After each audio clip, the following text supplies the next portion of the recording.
আসসালামু আলাইকুম ভিউয়ার্স। আজকে আম্মু রান্না করবে গরুর মাংস। গরুর মাংস রান্না করার জন্য প্রথমে একটি ডেক্সিতে গরুর মাংস নিয়ে নিয়েছে।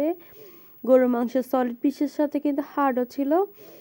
সেখানে দিয়েছে বেশ কিছু পরিমাণ কাঁচামরিচ বাটা। কাঁচামরিচ বাটাটা ইউজ করা হচ্ছে শুধুমাত্র ঝালের জন্য, যাতে গরুর মাংসগুলো বেশি করে ঝাল হয়। তাই হচ্ছে কাঁচামরিচ ইউজ করেছে।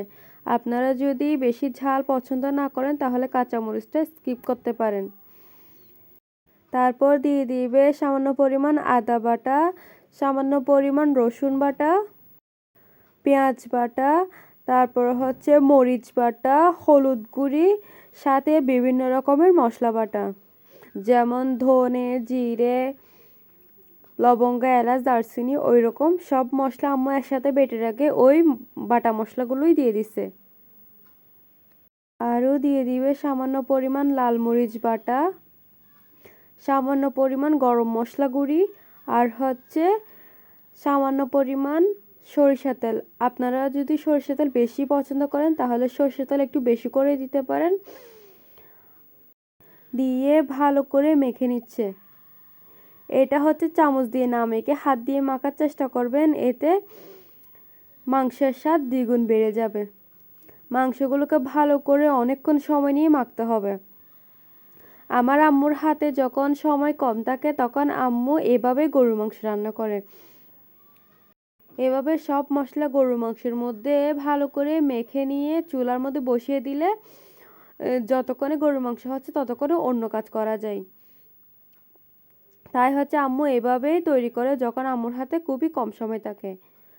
মাংসগুলো ভালো করে মশলা দিয়ে মাখা হয়ে গেলে সেখানে দিয়ে দিবে বেশ কিছু পরিমাণ পানি, অর্থাৎ যতটুকু ঝোল পছন্দ করেন ততটুকু। তারপর আম্মু ভাবলো মাংসের মধ্যে আলু দিলে ভালো হবে, তাই হচ্ছে আলুও দিয়ে দিল। আলু দিয়ে ঢাকনা দিয়ে চুলার মধ্যে বসিয়ে দিল। কিছুক্ষণ পর পর আম্মু একটু চেক করে নিচ্ছিল কি অবস্থা মাংসের। এভাবে চেক করে নিবে মাংসগুলো একদম প্রপারলি সিদ্ধ হয়ে গেলে, ঝোলগুলো একদম কমে গেলে আম্মু পাশে দিয়ে একটি ফ্রাই প্যানে তেল গরম করে নিবে। একটি কড়াই দিয়ে তেল গরম করে নিবে। কড়াইয়ে তেল একদম ভালোভাবে গরম হয়ে গেলে সেখানে দিয়ে দিবে বেশ কিছু পরিমাণ দারচিনি। আমার আম্মুর দারচিনি বেশি পছন্দ, তাই হচ্ছে আম্মু দারচিনি ব্যবহার করে।